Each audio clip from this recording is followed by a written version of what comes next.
So this is typically a way for participants in these plans to get free money and really kind of help to grow their retirement savings through their employer plans.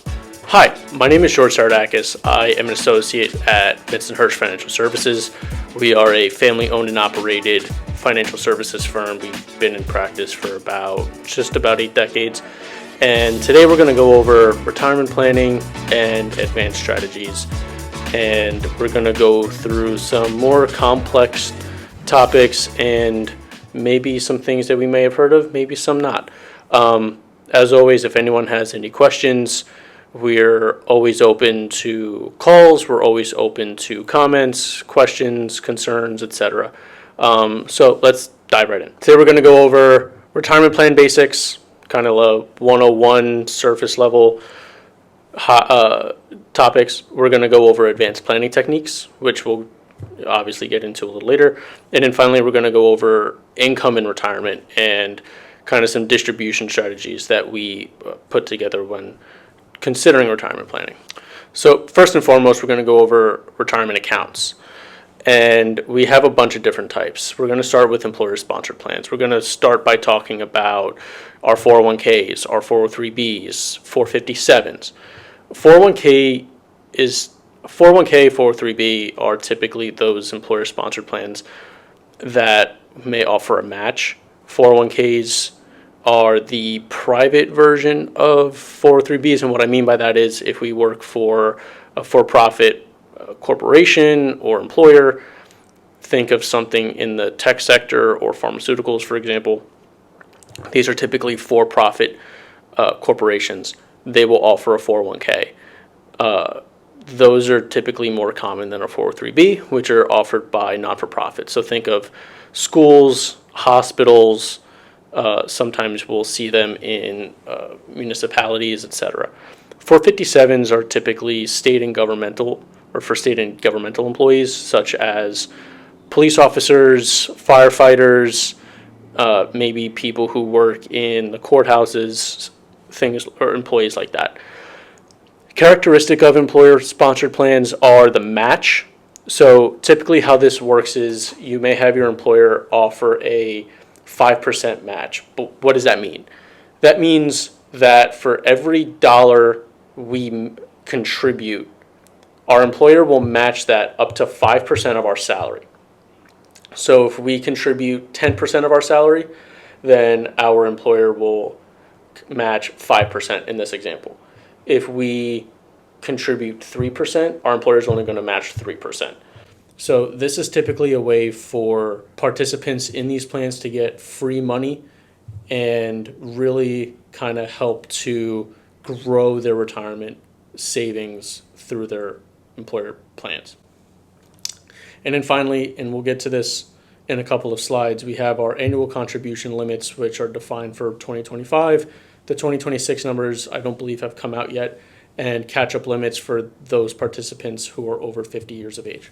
On the other hand, we have our individual retirement accounts, or our IRAs. We have 2 types, and those are traditional IRAs, which go in pre-tax, and they continue to grow tax deferred, but when we go to withdraw them, they're taxed as income, assuming that we withdraw the funds after age 59 and a half. If we withdraw the funds before age 59 and a half, we're going to incur a 10% penalty. There are no income limits when it comes to the contributions of traditional IRAs. We can make as much money or as little money as we are, and there's no penalty imposed. Whereas on the Roth side, that money goes in post-tax. So we're not able to get the tax deduction for it in the year that we contribute, but provided that the funds are in the account for 5 years and we withdraw the funds after age 59 and a half, we are able to take the funds out tax-free. And that's huge. And that's been a huge consideration for any financial planner or financial advisor when they're doing retirement planning, especially when we try to consider taxes in retirement if we have a pension, a Social Security, or any other kind of taxable bucket. Roth IRA contributions, to make a direct contribution to Roth IRA, you're subject to an annual limit. And for 2025, that limit is $150,000 for those who file single, or $236,000 for those who file jointly, and that's for modified adjusted gross income. On this slide, we have the contribution comparisons for 2025. For IRAs, that's $7,000 with a $1,000 catch-up. For 401ks and 403bs, that's $23,500 with a $7,500 catch-up for those who are between the ages of 55 and 59. And that catch-up contribution grows after age 60, with a total employer and employee contribution limit of $70,000. The third type of account that we didn't really touch on are our HSAs, or health savings accounts. And those are accounts that earmark funds specifically for qualified health expenses.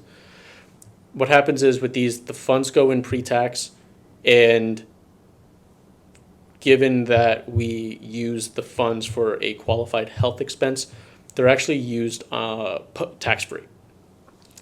So the contribution limits for this are $4,300 a year for an individual for 2025, or if it's a family contribution, it's $8,550.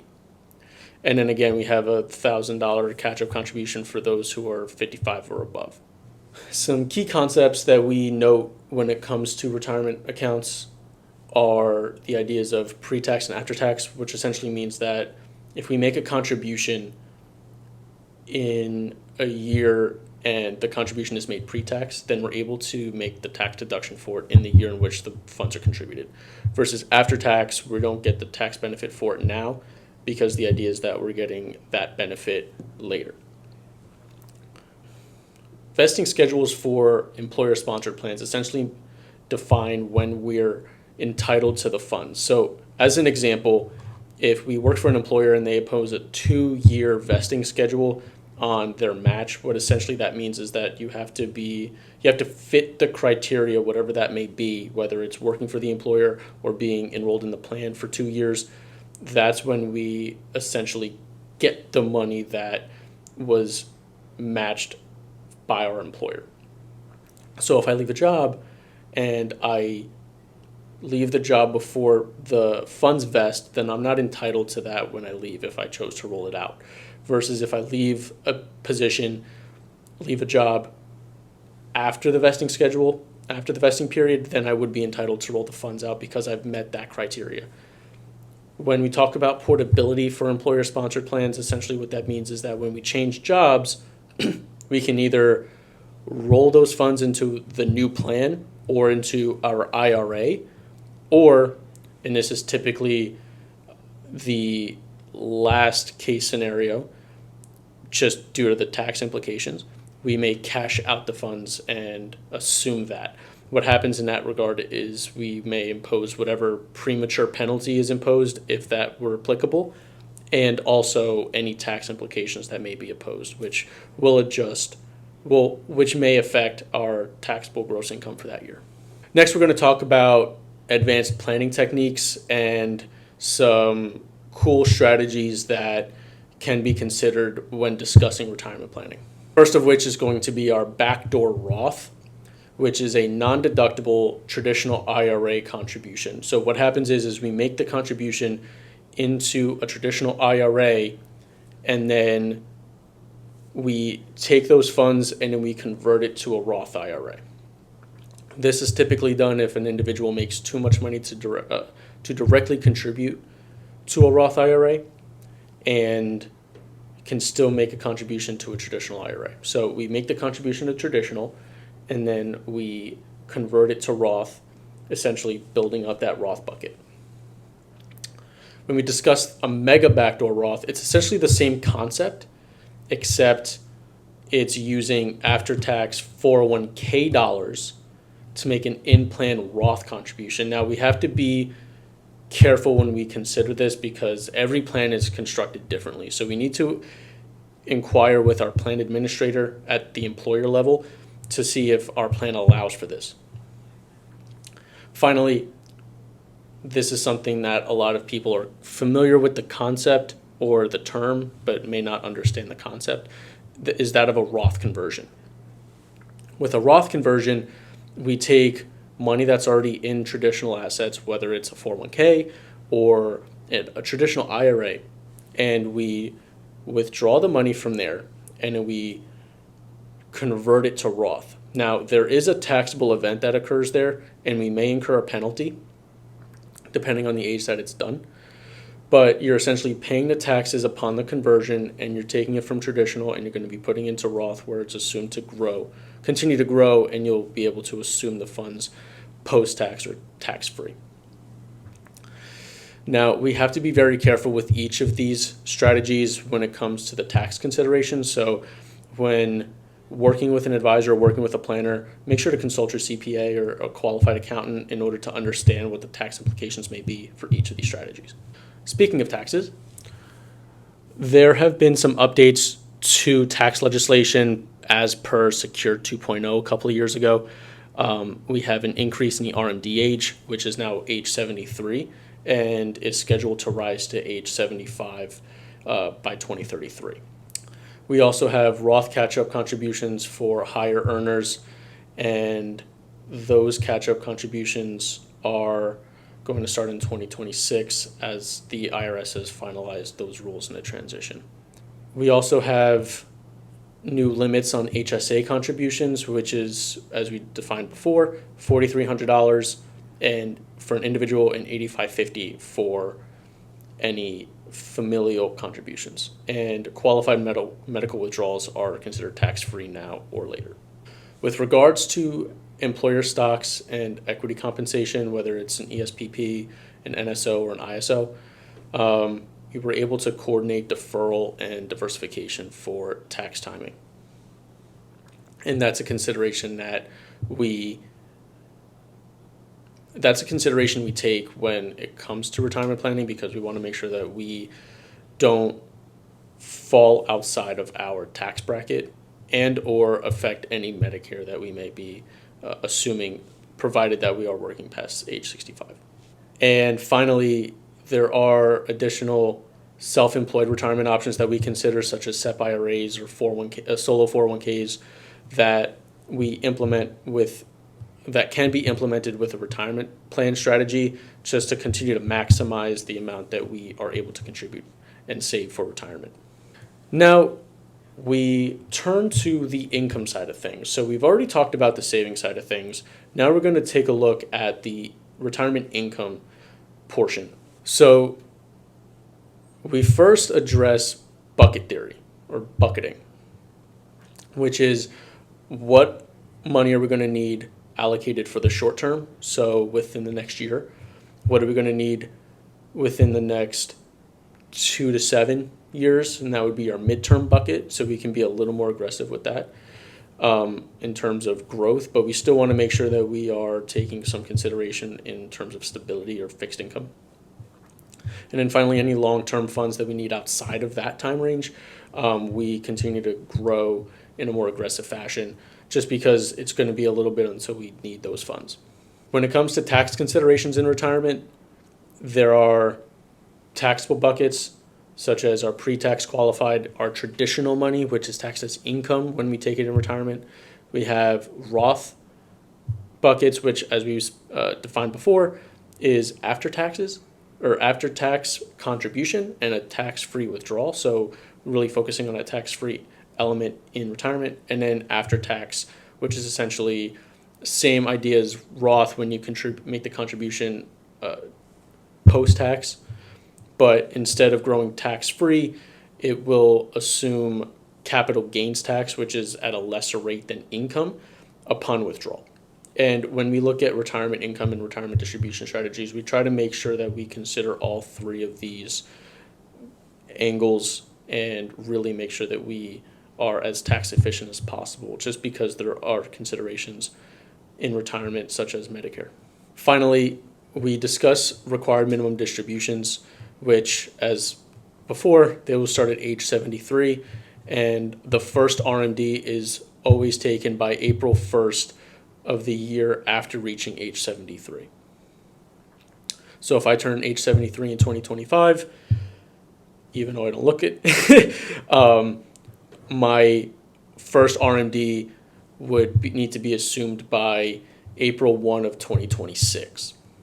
And then it's December 31 each year thereafter. Roth accounts aren't imposed a required minimum distribution. So if we have Roth bucket, we don't necessarily need to worry about required minimum distribution. That's just on any pre-tax traditional funds, traditional accounts that we have.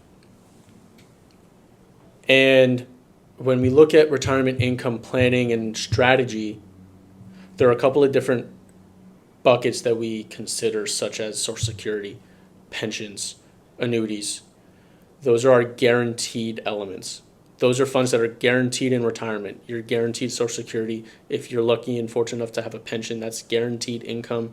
And then annuities are insurance contracts which extend an opportunity for guaranteed income based on how much money has been put into the contract.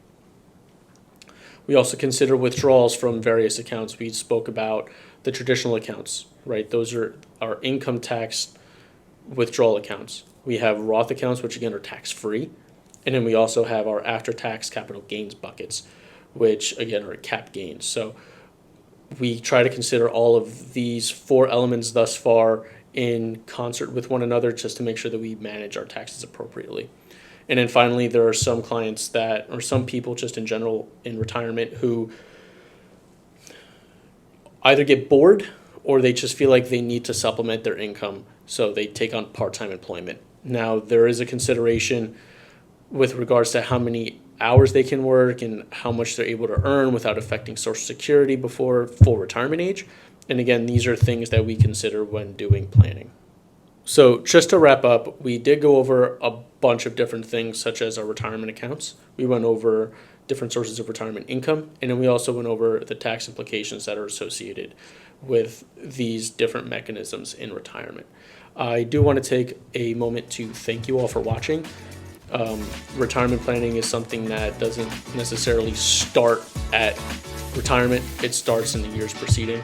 So if there are any questions, if anyone has any comments, please don't hesitate to reach out. Please feel free to contact us. And I look forward to doing another webinar and also from hearing from everybody. Thank you so much.